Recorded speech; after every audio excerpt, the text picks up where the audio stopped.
Olá, tudo bem? Eu sou Gisele Freitas e vou apresentar para vocês os principais conceitos do artigo Desenvolvimento de Metodologia de Design Socioconstrutivista para a Produção do Conhecimento, do professor Alfredo Mata. Esse artigo ele está neste livro e iremos conhecer um pouquinho mais sobre ele. Você sabe o que é design socioconstrutivista? Quer aprender como aplicar os princípios do design na produção do conhecimento? Mas o que seria design cognitivo? O design cognitivo é o resultado do planejamento e ação conjunta e interdisciplinar entre educação, informática, ciências da cognição e ciências da informação, em especial da gestão da informação e de gestão de processos. O design socioconstrutivista pressupõe que a construção do conhecimento se dá através das intervenções entre o sujeito singular e seu ambiente ou contexto social, em diálogo e prática permanente voltado para a solução de problemas práticos. As práticas pedagógicas precisam ser desenvolvidas a partir de projetos de gestão informacional e design cognitivo apropriados aos sujeitos. Vamos conhecer as possíveis aplicações do design cognitivo? O design cognitivo pode ser aplicado em ambientes educacionais de aprendizagem, sistemas educacionais de apoio pedagógico, redes sociais e de interação, objetos de conhecimento digitais. Vamos conhecer os atributos do design cognitivo? O design deve ser capaz de desenvolver comunicação visual, oral ou escrita, aplicar teorias e abordagens pedagógicas e epistemológicas à prática do design, identificar e resolver problemas éticos e legais que surjam no trabalho de design, conduzir levantamento de contexto e necessidades do design, projetar currículos, programas, processos e procedimentos pedagógicos, selecionar e usar variedade de técnicas e abordagens em função do design. Identificar e descrever necessidades dos sujeitos usuários, analisar características do ambiente cognitivo, analisar e projetar o uso das soluções de interatividade e tecnologia educacional para o desenvolvimento do design cognitivo. Refletir e decidir sobre as estratégias cognitivas do design. Selecionar, modificar e criar a modelagem de design e desenvolvimento do projeto. Selecionar soluções para relacionamento entre conteúdos e estratégias cognitivas. Avaliar material pedagógico e seus processos e resultados, promover colaboração, parcerias e relacionamentos entre participantes do projeto de design, homologar e implantar produtos e sistemas informacionais. Vamos conhecer um pouco sobre o socioconstrutivismo? O construtivismo prepara o sujeito e o que ele vai aprender para que participe do ambiente e mundo no qual ele vive. Busca o engajamento entre a aprendizagem e o processo pedagógico, proposto no mundo e no ambiente concreto e cotidiano do sujeito. Devemos lembrar que a proposta socioconstrutivista parte do princípio da construção e reconstrução contínua das propostas e modelos, já que tudo depende dos sujeitos envolvidos e do contexto. Vamos conhecer alguns aspectos importantes para se ter em conta na hora de elaborar um design socioconstrutivista? Interatividade, interação, contextualidade, mediação, colaboração, metacognição e controle, tema do ensino-aprendizagem. Interatividade é a interseção entre as práticas sociais de sujeitos engajados na solução e compartilhamento de construção de conhecimento e de práticas de vida comum. Interação é a relação concreta com o contexto e ambiente e os objetos de conhecimento a serem ensinados. Contextualidade é a adjacência informacional da cognição do sujeito e seus processos mentais, um complexo de relações entre a cognição e suas condições de existência exteriores. É muito importante entender o contexto para o desenvolvimento de design socioconstrutivista. Figueiredo e Afonso são dois autores que consideram o contexto em 4 dimensões. São elas: contexto experiencial, contexto comunitário, contexto informacional e contexto institucional. Contexto experiencial é o conjunto histórico de construções cognitivas do sujeito, ou seja, seu mapa cognitivo, as diversas e variadas concepções, posturas, sentimentos e a relação estabelecida entre eles, no interior da sua subjetividade. O contexto comunitário considera o sujeito coletivo. A coletividade interage engajada de acordo a interesses e práticas comuns, e assim sendo, compartilha afetividades, objetivos, valores, sentimentos e necessidades. Contexto informacional é o conjunto histórico de construções cognitivas do sujeito, ou seja, seu mapa cognitivo, as diversas e variadas concepções, posturas, sentimentos e a relação estabelecida entre eles no interior da sua subjetividade. O contexto institucional refere-se às relações institucionais históricas, incluindo as relações de poder, hegemonias, dominações, relações concretas de construção da existência na sociedade, na qual os sujeitos e comunidades estão inseridos. Mediação é a relação estabelecida entre a cognição, a construção do conhecimento na mente humana e o universo exterior do sujeito, que é um sistema complexo, dinâmico, constituído socialmente no contexto do indivíduo. Metacognição e controle é a gestão da cognição. É realizada por pelo menos 3 atos do pensamento, que são o planejamento, a inibição e a referência de informação.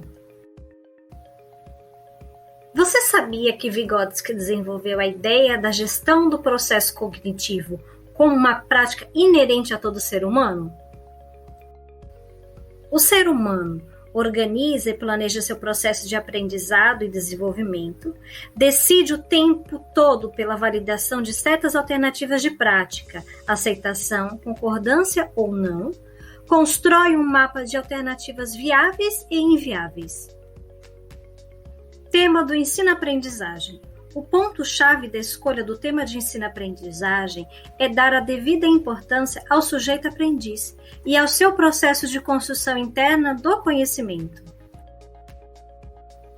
O mais importante de tudo é situar o processo cognitivo e o contexto social no qual tanto o aprendiz como o objeto do conhecimento estão inseridos, pois é no contexto que acontece a concretude do compartilhamento de práticas sociais elaboradas em processos de colaboração.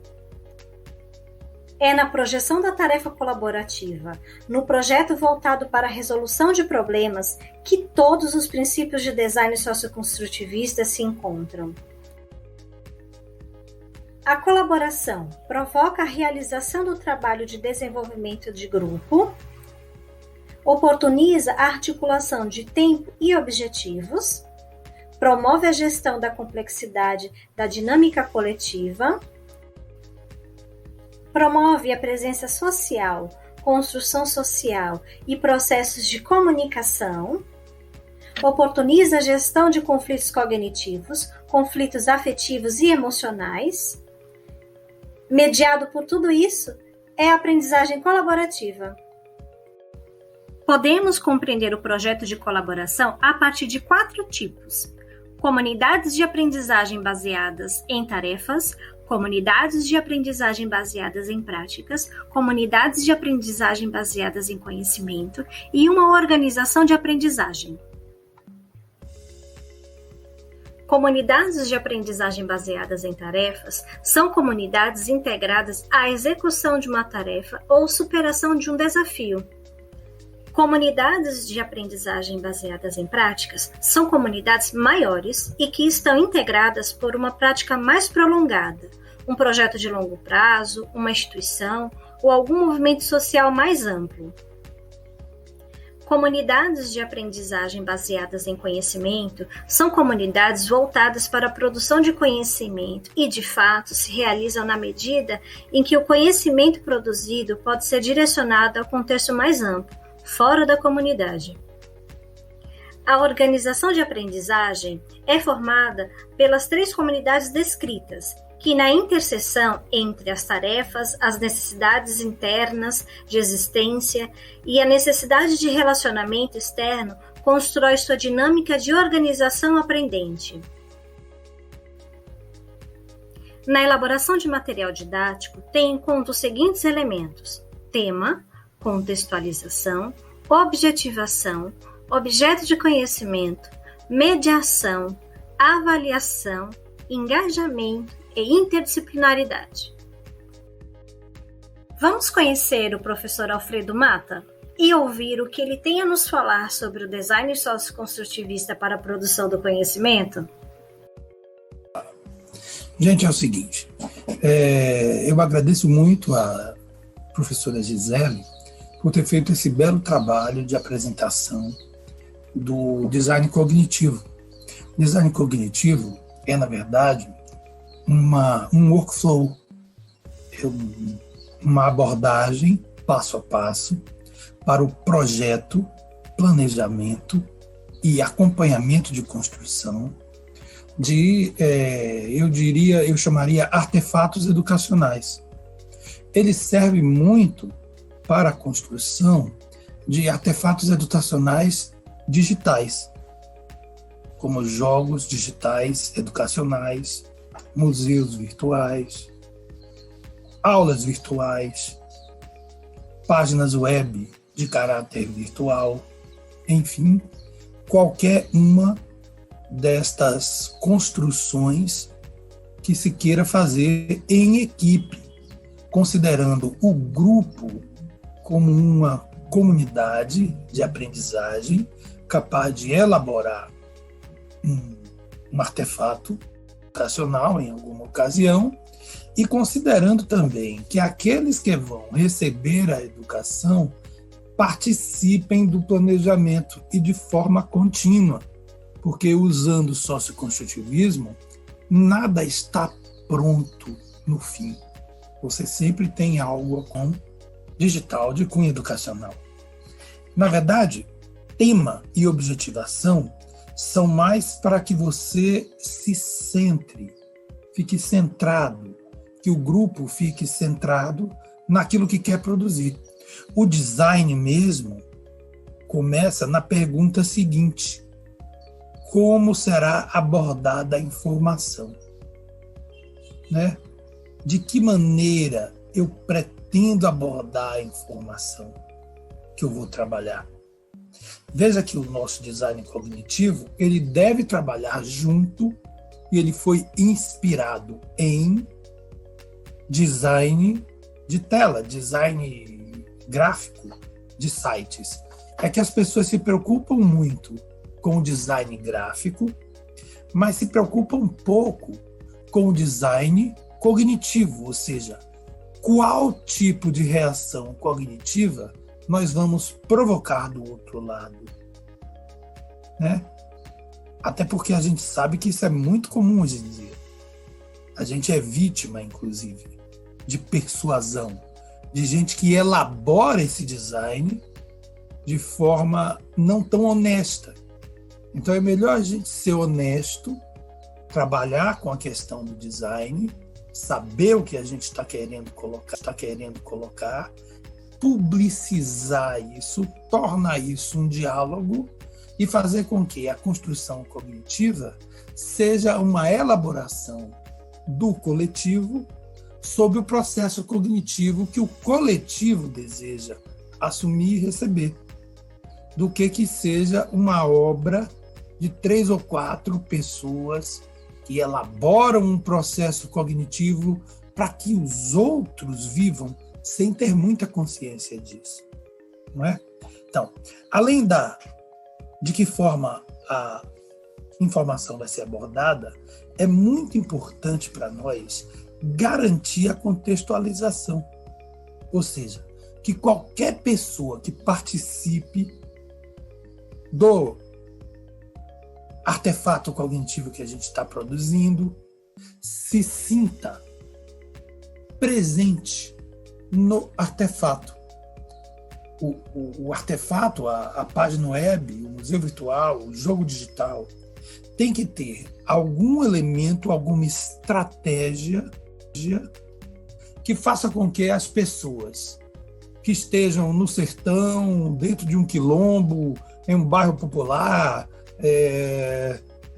em suas empresas, em suas organizações, sintam-se presentes e como se aquele elemento produzido pudesse participar de suas próprias realidades concretas de cotidiano e vida.